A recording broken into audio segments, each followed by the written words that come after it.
Buenas tardes a todos y bienvenidos, y también os saludamos con mucho amor y cariño a todos el resto de la congregación que nos veis por medio de la grabación.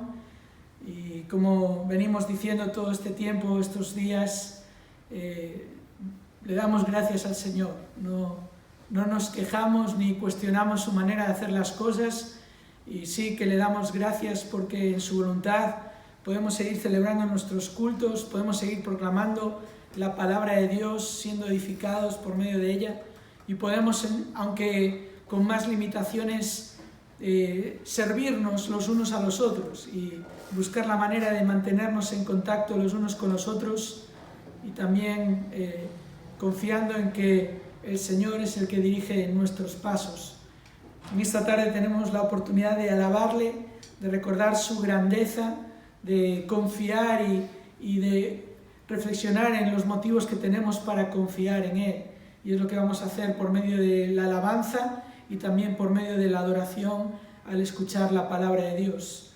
Dice el Salmo 145: Te exaltaré, mi Dios, oh Rey, y bendeciré tu nombre eternamente y para siempre. Todos los días te bendeciré y alabaré tu nombre eternamente y para siempre. Grande es el Señor y digno de ser alabado en gran manera, y su grandeza es inescrutable. A nuestro Dios, que es grande, vamos a adorarle en esta tarde. Vamos a ponernos en pie para cantar una canción. También desde casa, si queréis poneros en pie para cantar, o como estéis, vamos a alabar juntos al Señor con una nueva canción que hemos aprendido recientemente, Nuestro Dios, y luego escucharemos su palabra.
Buenas tardes a todos los que estáis aquí acompañándonos y también, como ha dicho Jona, a todos los que estáis viendo la grabación.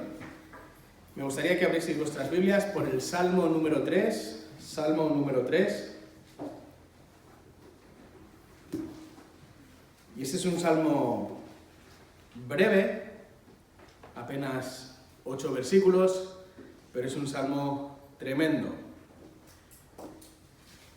Es un salmo que podríamos titular "El movimiento se demuestra andando".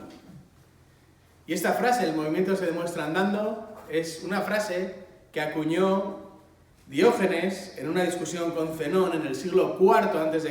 Precisamente estaban discutiendo acerca del movimiento en sí. Y Diógenes zanja esta discusión retórica con esta frase que significa, entre otras cosas, o hoy más o menos viene a significar, que es el momento de pasar a la acción. El movimiento se demuestra andando. ¿Quieres ver el movimiento? Fíjate en el movimiento en sí mismo. Y precisamente esto es lo que va a hacer David en este Salmo 3. David escribe el Salmo 3 para demostrar que nada se escapa del plan soberano de Dios. Nada se escapa del plan soberano de Dios y por lo tanto Él, y solo Él, Dios, es su fortaleza y también debe ser la tuya. Por eso, ¿cómo demuestras que Dios es tu fortaleza en medio de la amenaza? ¿Cómo demuestras que Dios es tu fortaleza en medio de la prueba? ¿Cómo demuestras que Dios es tu fortaleza en medio de cualquier situación complicada o prueba por la que estés pasando? David nos presenta 3 pasos. El primero de ellos, en medio de la amenaza, oración, versículos 1 y 2. Segundo paso, en medio de la amenaza, confianza, versículos del 3 al 6.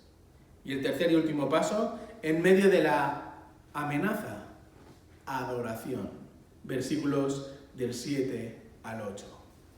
Oración, confianza y adoración. Así que David te va a demostrar los pasos adecuados para vencer a la amenaza. Por eso él va a pasar y va a demostrarnos que el movimiento se demuestra andando, es decir, llega el momento de pasar a la acción. Y antes de leer el capítulo 3 o el Salmo número 3, recordáis lo que son los salmos. Los salmos son una serie de poemas que están compilados en un total de 5 libros. Pero son poemas que por así decirlo, se sostienen por sí mismos. Incluso hay partes de los propios salmos que en sí mismos pueden dar y pueden ser sostenidos para poder ser explicados. La palabra clave que resume todo lo que son los salmos es la palabra adoración. Es la palabra adoración. Por eso, ¿cómo demuestras que Dios es tu fortaleza en medio de la amenaza? Recordáis, primer paso, versículos del 1 al 2, en medio de la amenaza, oración. Y David lo que va a hacer es dejarnos ver cuál es su respuesta a la amenaza. Vamos a leer este salmo. Comienza así el Salmo 3, Salmo de David, cuando huía de su hijo Absalón. Versículo 1. Oh Señor, ¿cómo se han multiplicado mis adversarios? Muchos se levantan contra mí. Muchos dicen de mí, para él no hay salvación de Dios. Mas tú, oh Señor, eres escudo en derredor mío, mi gloria y el que levanta mi cabeza. Con mi voz clamé al Señor, y Él me respondió desde su santo monte. Yo me acosté y me dormí, desperté, pues el Señor me sostiene. No temeré a los 10 millares de enemigos que se han puesto en derredor contra mí. Levántate, Señor, sálvame, Dios mío, porque tú hieres a todos mis enemigos en la mejilla, rompes los dientes de los impíos. La salvación es del Señor, sea sobre tu pueblo tu bendición. Como os he dicho, un salmo precioso, el Salmo 3. Y fijaros la información que obtenemos en la suprascripción, esto que aparece debajo del título. Como sabéis, el título es algo que los compiladores simplemente dieron, pero la superscripción, cuando habla de Salmo de David, cuando huía de su hijo Absalón, forma parte del propio Salmo en sí. Si vais a algunas páginas que hay en internet donde podéis ver las versiones en castellano o en otros idiomas y ponéis en hebreo, en ocasiones vais a ver que este Salmo 8 tiene 9 versículos, mientras que en castellano, en inglés o en otros idiomas puede tener simplemente 8. El motivo es porque cuando estaba originalmente escrito, esta superinscripción formaba parte del propio Salmo. Y en este caso es importante. ¿Por qué? Porque nos da información de quién es el autor del Salmo 3 y sobre todo del momento en el cual el autor, David, escribe este Salmo. En este caso está identificando al autor, David, y también en el momento en el que escribe. Y dice que está escribiendo este Salmo cuando está huyendo de su hijo Absalón. ¿En qué momento sucede esto de su reinado? ¿En qué momento sucede esto de su vida? Si queréis dejar un dedo en el Salmo 3 y retroceder al segundo libro de Samuel, vamos a volar o a hacer una vista panorámica entre los capítulos 11 y 16 para ver, a grosso modo, qué es lo que está sucediendo, qué es lo que se está desarrollando en la vida de David para poder comprender el momento en el cual él escribe este salmo de confianza en Dios. Fijaros, en el capítulo 11, David comete adulterio con Betsabé. ¿Recordáis? Era el tiempo en el cual los reyes solían salir a la guerra y él, ¿qué hizo? Que salgan otros. Yo ya estoy cansado de pelear. Me quedo en mi casita, tan a gusto. Desobedeció. Y comete adulterio con Betsabé, ¿y cómo intenta encubrirlo? Nos dice el versículo 15 del capítulo 11 y también el 27, acabando con la vida de Urías por medio de la espada de Amón, es decir, abusa de su autoridad como rey y pone en primera línea de batalla donde seguro va a caer muerto a Urías. Y de esa manera, muerto Urías, puede reclamar para sí a Betsabé como esposa. Capítulo 12. El profeta Natán reprende el pecado de David y le advierte de las consecuencias que va a tener. Capítulo 12, versículos del 9 al 12. ¿Qué consecuencias son estas? En primer lugar, la espada no se apartará de tu casa. En segundo lugar, el enemigo saldrá de tu propia casa. Y en tercer lugar, esto será visible ante todo Israel. Tú has maquinado a espaldas de Israel, tú has maquinado por detrás, tú has maquinado en lo privado. Yo voy a actuar a la luz y a la vista de todo Israel. Por eso en los versículos 13 y 14, capítulos 13 y 14 del segundo libro de Samuel, también vemos el episodio donde uno de sus hijos, Amón, en este caso viola a su media hermana Tamar, que es hija de David. Y cerca de 2 años después, haciendo gala de otro refrán español que dice que la venganza es un plato que se sirve frío, a Absalón venga el honor de Tamar, matando a Amnón y huyendo de Jerusalén. Y es en este momento, en el capítulo 15 del segundo libro de Samuel, cuando Absalón comienza a armar, a crear su propio ejército.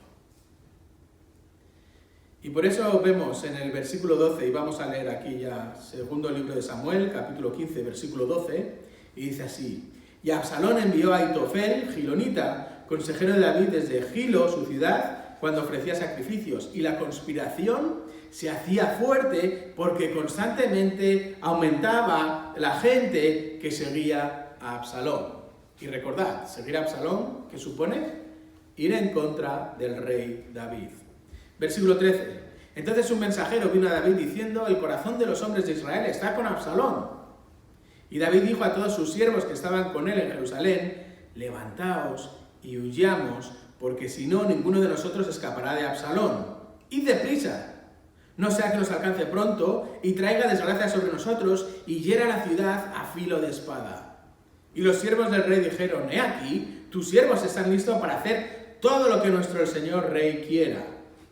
Salió el rey y toda la casa con él, dejando el rey a 10 concubinas para cuidar la casa. Salió pues el rey y toda la gente con él, y se detuvieron en la última casa. Saltamos al versículo 30. Subía David la cuesta del monte de los olivos y mientras iba lloraba con la cabeza cubierta y los pies descalzos. Y todo el pueblo que iba con él cubrió cada uno de ellos su cabeza e iba llorando mientras subían. Es decir, en este relato del segundo libro de Samuel vemos como la profecía de Natán se cumple punto por punto. Se cumple punto por punto. Y es en este preciso momento en el que David escribe el salmo que acabamos de leer, el Salmo 3. Un poquito más adelante, en el capítulo 16, versículos 15 al 16 y 22, también se cumple la profecía de Natán y vemos cómo esta rebelión llega a la cumbre y para David resulta una cumbre amarga, porque matan a Absalón y ve la muerte de su hijo, capítulo 18, y aquí comienza la primera fractura irreconciliable de Israel. Aquí es la primera división entre el reino del norte, las 10 tribus, Israel, lo que se conoce como Israel, y el reino del sur, o Judá, que son las tribus de Judá, y la tribu más pequeña de todas, que es la de Benjamín. Aquí está el germen donde comienza este rompimiento y la división final que vendrá posteriormente con los nietos, en este caso de David, cuando Salomón divide el reino en dos entre sus propios hijos.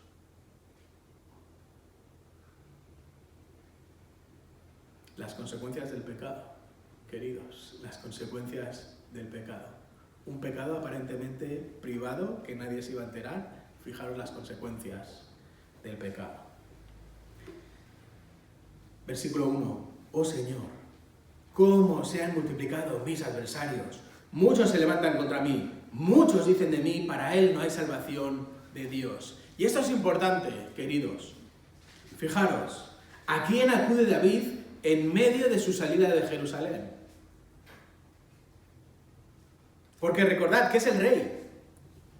Ya no simplemente es el rey de Israel, es el rey más poderoso que hay en ese momento en toda la tierra conocida. Es el hombre con el mayor poder político, es el hombre con el mayor poder económico, es el hombre con el mayor poder militar. ¿Y a quién acude? ¿A sus estrategas? ¿A sus generales? ¿A sus consejeros? ¿A sus aliados? ¿A él mismo? Acude al Señor. Acude al Señor. Y David clama al Señor. David clama a su Dios y le dice, mira mis adversarios, no dejan de multiplicarse, parecen setas. Mire donde mire, no dejan de crecer y crecer y crecer. Mira, Señor, hay un aumento continuo y continuado de mis adversarios. Muchos, y ese es el énfasis, se levantan contra mí, Absalón y todos los rebeldes de mi reino, más las naciones vecinas, porque ahora ven una oportunidad de debilidad para atacarme. Continuamente se siguen levantando, y ya no solo Absalón y sus amigos, es que de continuo estoy viendo como más y más y más se levantan contra mí. Señor, esto se te está yendo de las manos.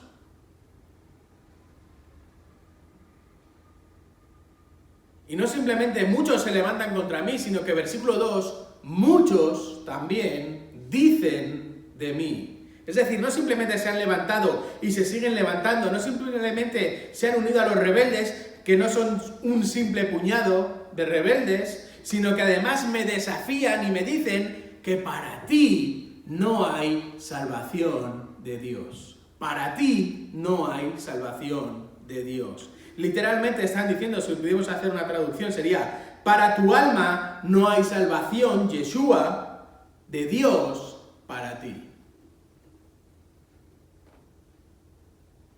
Y esto ya son palabras mayores. ¿Recordáis Éxodo capítulo 14, versículo 13? Dice así, pero Moisés dijo al pueblo, no temáis, estad firmes y ved la salvación, y es este mismo término, que el Señor hará hoy por vosotros, porque los egipcios a quienes habéis visto hoy no los volveréis a ver jamás. El Señor peleará por vosotros mientras vosotros os quedáis callados. Y este mismo concepto es el que los enemigos dicen que está desaparecido, que tú ya no eres beneficiario de esta realidad, David. Esta esperanza de salvación que solo viene de manos de Dios es imposible para ti. Ha desaparecido para ti. No puedes contar con ella. No te puedes agarrar a tu Dios. No te puedes abrazar a tu Dios. No tienes capacidad, no tienes posibilidad. De hecho, David, Dios te ha abandonado.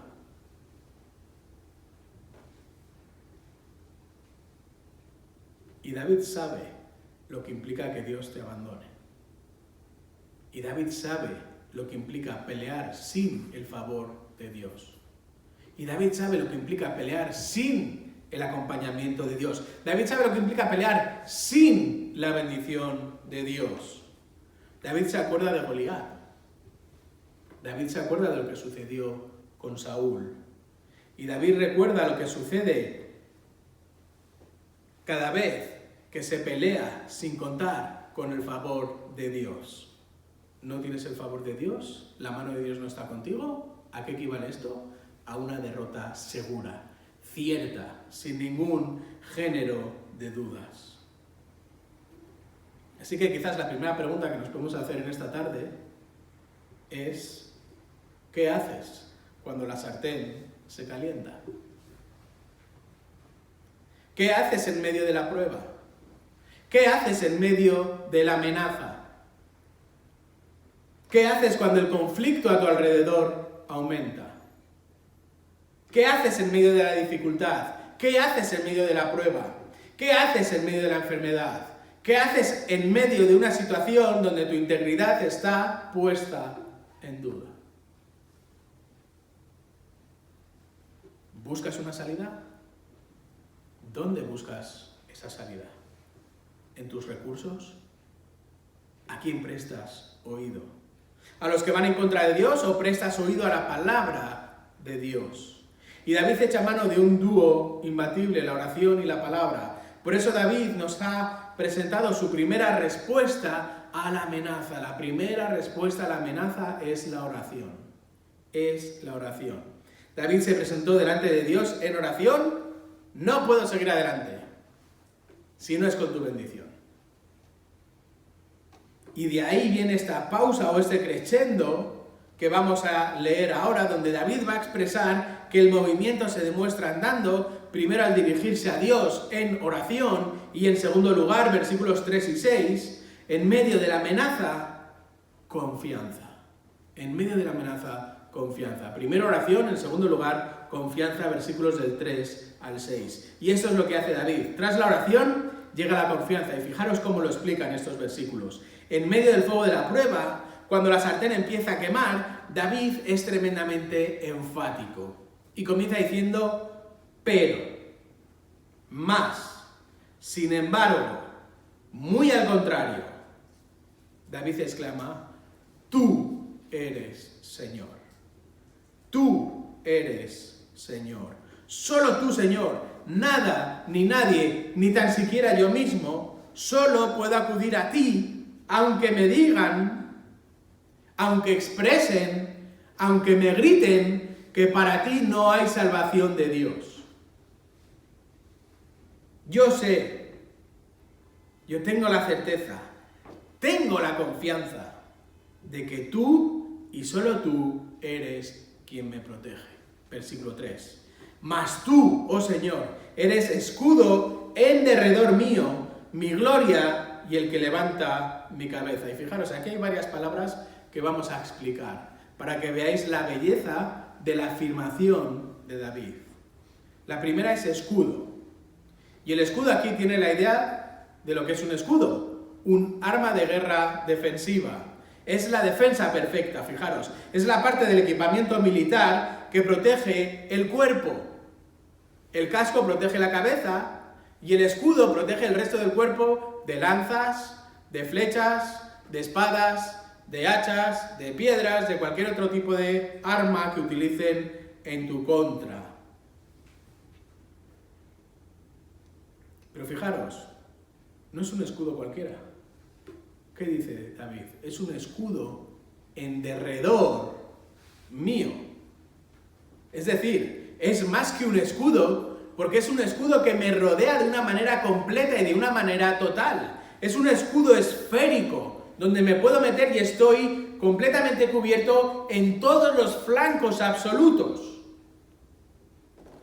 Me cubre completamente de manera esférica, es decir, es aquel que me protege totalmente.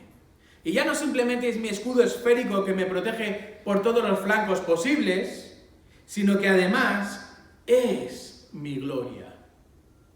Es mi gloria. Y la gloria habla de abundancia, de poder, de fortaleza. No solo me defiende, sino que este que me defiende, este que es mi escudo esférico, tiene un poder que es inagotable. Es un poder que no se acaba, es inexhaustivo. No se puede terminar con este poder. Pero todavía vamos más allá. Él es el que levanta mi cabeza. No simplemente es mi escudo perfecto, no simplemente tiene un poder ilimitado, sino que levanta mi cabeza, es decir, me sostiene en todo momento, y no solo a mí, sino también a mi nombre y a mi honor. Me exalta, me trata con honor.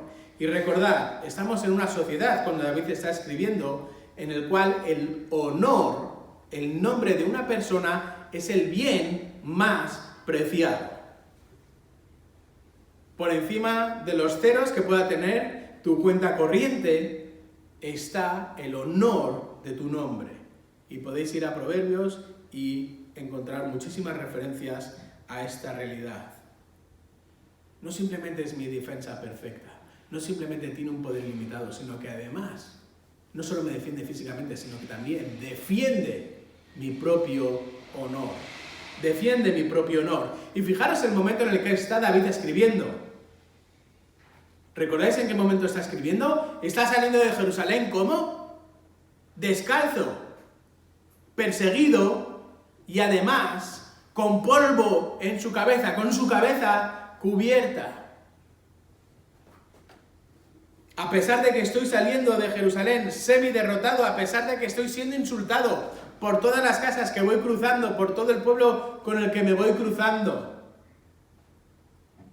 a pesar de que me difaman, a pesar de que dicen que Dios no tiene salvación para mí, yo sé quién eres tú.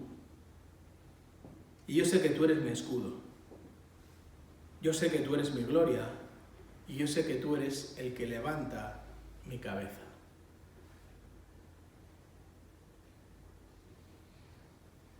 Parece ser que David conocía a Dios. La pregunta ahora es, ¿conoces tú a Dios? ¿Quién es Dios para ti? Porque quizás no conozcas quién es, ni quién es para ti, y por eso no te acercas a Él. Puedes clamar con David, siguiendo los mismos pasos que David, y decir que Él es tu escudo, que Él es tu gloria, y que Él es el que levanta tu cabeza y sostiene tu honor. Pero fijaros, David sigue, versículo 4. Con mi voz clamé al Señor, y Él me respondió desde su santo monte. Es decir, como sé quién eres, como te conozco, sé que puedo acercarme a ti, y por eso te he suplicado, y tú me has respondido. Y además lo has hecho desde tu santo monte.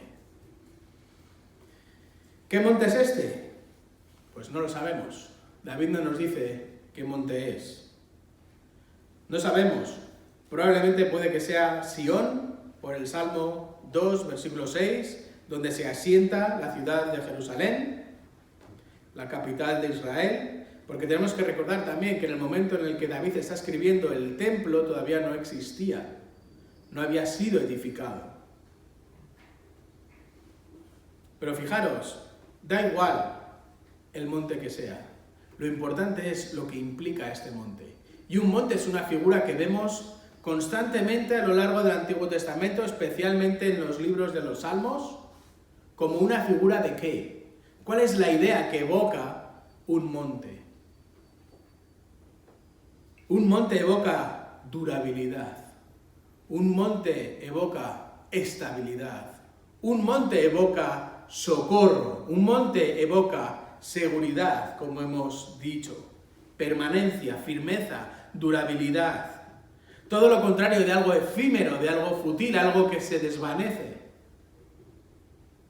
Es decir, nada se escapa del plan de Dios, porque Dios es más poderoso que cualquiera de ellos. Por eso puedo acudir y por eso Dios habla desde ese monte que evoca esta idea de seguridad y firmeza total. Fijaros, cuando Nahum está escribiendo, en este caso a Nínive, y recordad que Nahum, uno de los profetas menores, se escribe aproximadamente como 200 años, 150 años después de Jonás. Jonás, a duras penas, pero por fin trae un mensaje de salvación. Y la diferencia con Nahum, unos 150 o 200 años después, es que Nahum trae un mensaje de condenación. La obediencia que se ve en el libro de Jonás desaparece unas cuantas generaciones después y Nahum es el encargado de traer precisamente el juicio. Por eso podemos leer en Nahum capítulo 1, versículo 1, dice: profecía sobre Nínive, libro de la visión de Nahum de Elcos. Dios celoso y vengador es el Señor. Vengador es el Señor e irascible. El Señor se venga a sus adversarios y guarda rencor a sus enemigos. El Señor es lento para la ira y grande en poder, y ciertamente el Señor no dejará impune al culpable. En el torbellino y la tempestad está su camino, y las nubes son el polvo de sus pies. Él reprende al mar y lo hace secar, y todos los ríos agota. Languidecen Basán y el Carmelo, y las flores del Líbano se marchitan. Y fijaros la grandeza de este Dios, versículo 5. Los montes tiemblan ante Él. Los montes tiemblan ante Él y los collados se derriten. Sí, en su presencia se levanta la tierra, el mundo y todos los que en Él habitan.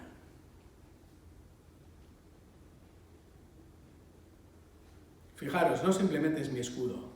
No simplemente es mi gloria y tiene un poder ilimitado. No simplemente cuida de mi honor, sino que además me escucha y es firme e inamovible como es un monte.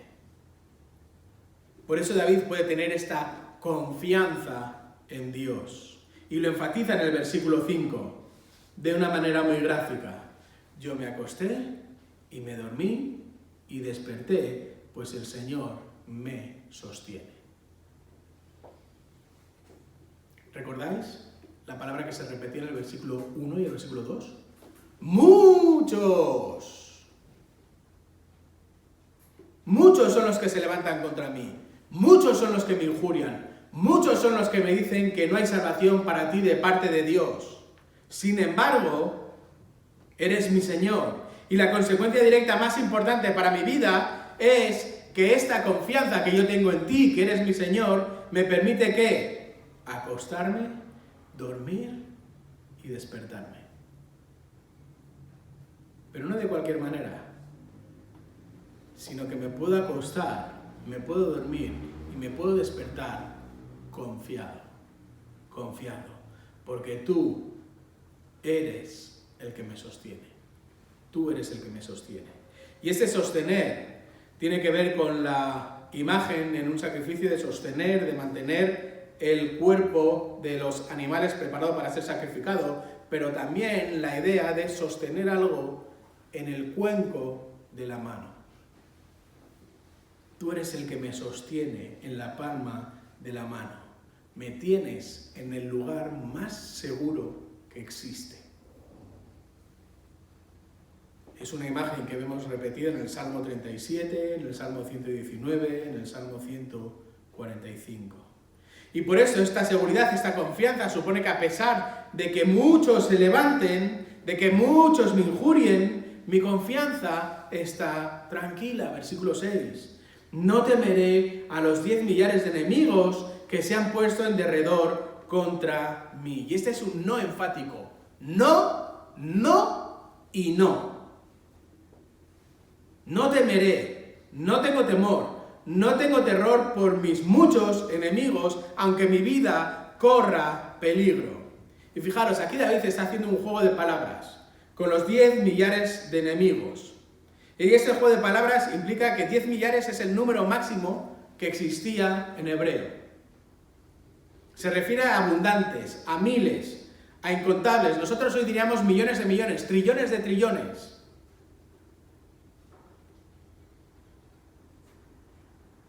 Es una referencia directa al versículo 1 y al versículo 2, a estos muchos. Pues aunque todos estos enemigos me rodeen completamente sin dejarme escapatoria, aunque me rodeen muchos más de los que actualmente me rodean, aunque su número sea completamente incontable, no temeré. No temeré. Y fijaros, David no está demostrando una confianza ciega en un ser que desconoce. No se la está jugando al rojo, o se la está jugando al negro, o está echando los dados a ver si hay suerte y puede ser que este Dios le salve.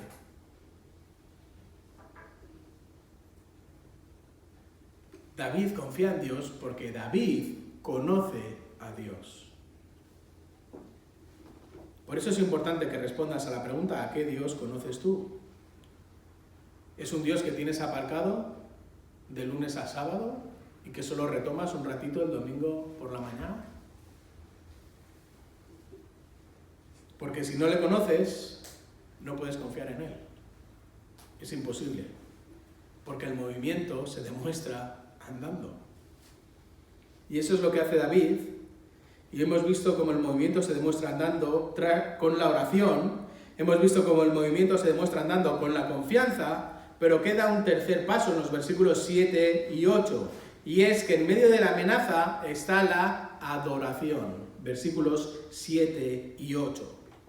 Fijaros, hemos visto a David orar, hemos visto a David estar confiado y ahora termina o culmina este salmo con la adoración. Y fijaros, David está adorando, pero recordad, ¿ha terminado la prueba? David está adorando en el momento en el que vuelve a Jerusalén y recupera todo. David está adorando en el momento en el cual la prueba ha cesado. David está adorando en el momento en el cual la enfermedad se ha superado. David está adorando en el momento en el cual el problema ha cesado.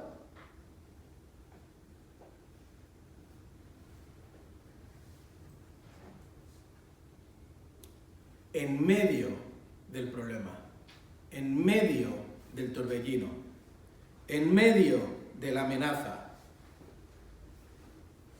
en medio del sufrimiento, en medio de la prueba, la confianza te permite ver el final de la película. Y te permite saber y conocer cómo termina todo. No hay problema que sea insuperable para Dios. Dios es suficiente. Por eso David demuestra el movimiento andando por medio de su adoración en los versículos 7 y 8. Y esto no se trata de una llamada desesperada a ver si Dios al que llamo ahora me puede salvar o no, sino que esta adoración surge de la confianza que hemos visto en los versículos anteriores. Por eso dice el versículo 7 y el versículo 8, y termina así este salmo: levántate, Señor, sálvame, Dios mío, porque tú hieres a todos mis enemigos en la mejilla, rompes los dientes de los impíos. La salvación es del Señor, sea sobre tu pueblo tu bendición. Levántate, es decir, ahora, en medio del ataque, no tardes, es el momento en el que tienes que actuar. Ayúdame, por favor, ahora. Sálvame, Dios mío. David es consciente con este grito, es consciente de que él no puede. ¿O me salvas tú? O evidentemente no hay salvación para mí posible.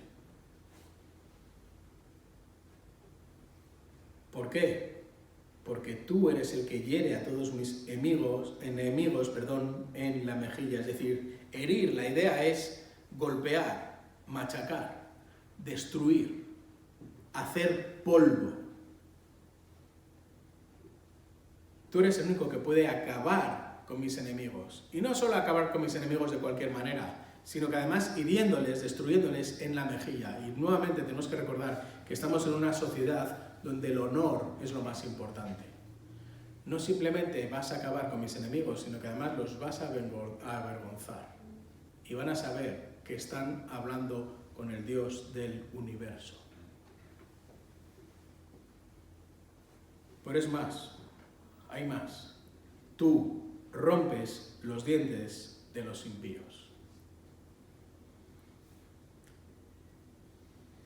Y aquí tenemos que recordar también el momento en el cual David está escribiendo, donde hay fieras salvajes en su alrededor que atacan a hombres, que atacan a los rebaños. Hay osos y hay leones, y recordamos que David desde pequeñito era un pastor y se dedicaba precisamente a tener en ocasiones que defender el rebaño de su padre de ataques de leones, de ataques de osos.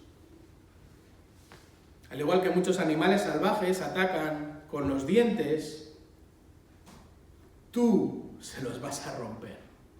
Tú les vas a quitar sus armas, tú les vas a quitar sus argumentos, tú vas a acabar con la munición, entre comillas, que ellos tienen para atacarme. Los vas a desarmar de una manera completa. Y esto solo lo hace Dios. Los malvados se quedarán sin armas de ataque, sin un poder mortal contra David, porque Dios ha actuado. Así que los enemigos son humillados por Dios y los impíos son desnudados de su amenaza por Dios. Así que la conclusión es sencilla. Versículo 8. La salvación es del Señor. Fijaros, está utilizando la misma palabra, recordáis que en el versículo 2 lanzaron contra él. No hay salvación de Dios para ti. No, esta salvación, este Yeshua, que muchos decían que no había para mí, es del Señor y solo del Señor. Y yo tengo la confianza de que Él la va a administrar en mi favor. Y esta misma confianza que tengo, esta bendición, no simplemente la quiero sobre mí, sino que también llegue sobre tu pueblo. Por eso David escribe este salmo. Sea sobre tu pueblo tu bendición. Por eso David ha demostrado el movimiento andando, porque sabe, porque conoce de una manera íntima a Dios.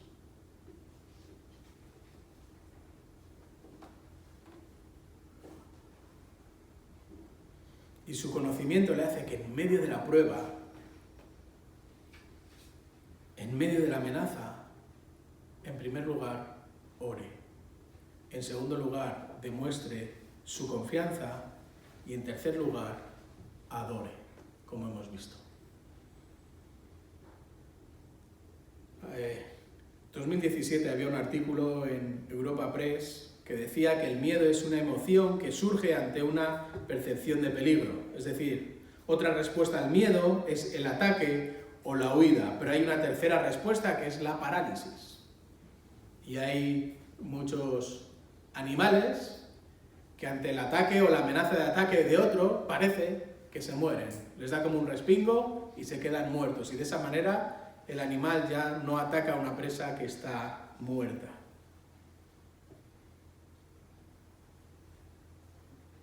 La prueba, la amenaza, te paraliza por causa de la ansiedad, por causa del miedo.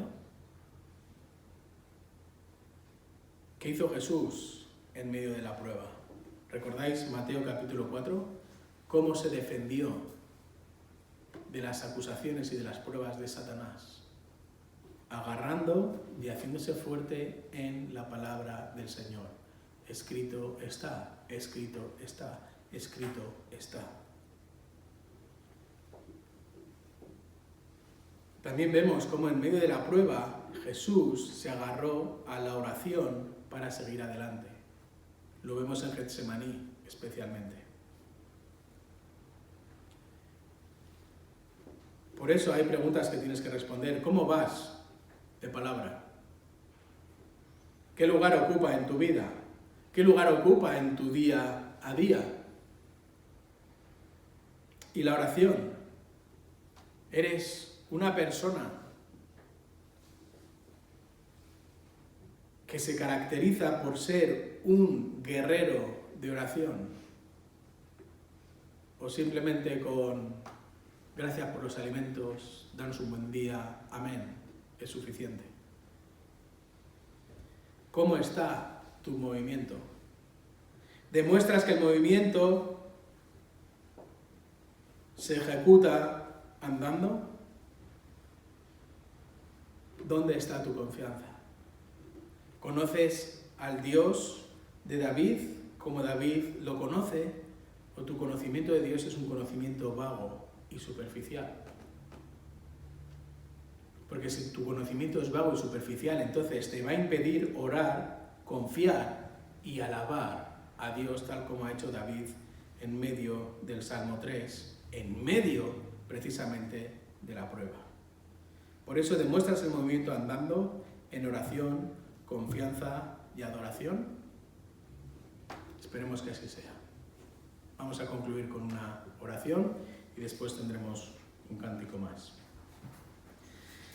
Señor, gracias por este Salmo 3, gracias por lo que implica y lo que supone, gracias por poder ver a David en medio de la prueba, probablemente en una de las pruebas más duras, sufriendo el ataque de sus allegados, de su propio hijo, y viendo cómo eran muchos los que continuamente se levantaban contra él, y no solo se levantaban contra él en armas, sino que incluso también se burlaban y le decían que la salvación de Dios ya no estaba para él, que el favor de Dios se había acabado para con su vida. Gracias por el ejemplo de David, pero sobre todo gracias por el ejemplo de Jesús. Gracias porque vemos a Jesús como se abraza a la palabra de Dios, escrito está. Gracias porque vemos a Jesús cómo ejercita la oración. Y gracias porque también hemos podido ver a David, en este caso, en oración. Hemos podido ver a David en confianza y hemos podido ver a David en adoración. Y esa adoración no simplemente se queda en lo personal, sino que también pide que esa bendición llegue a tu pueblo. Gracias, Señor, por este salmo, pero sobre todo gracias por el Dios al que se refiere este salmo. Un Dios al que podemos orar, un Dios al que podemos acudir en confianza y un Dios al que podemos adorar. Gracias, Señor, en el nombre de Jesús. Amén.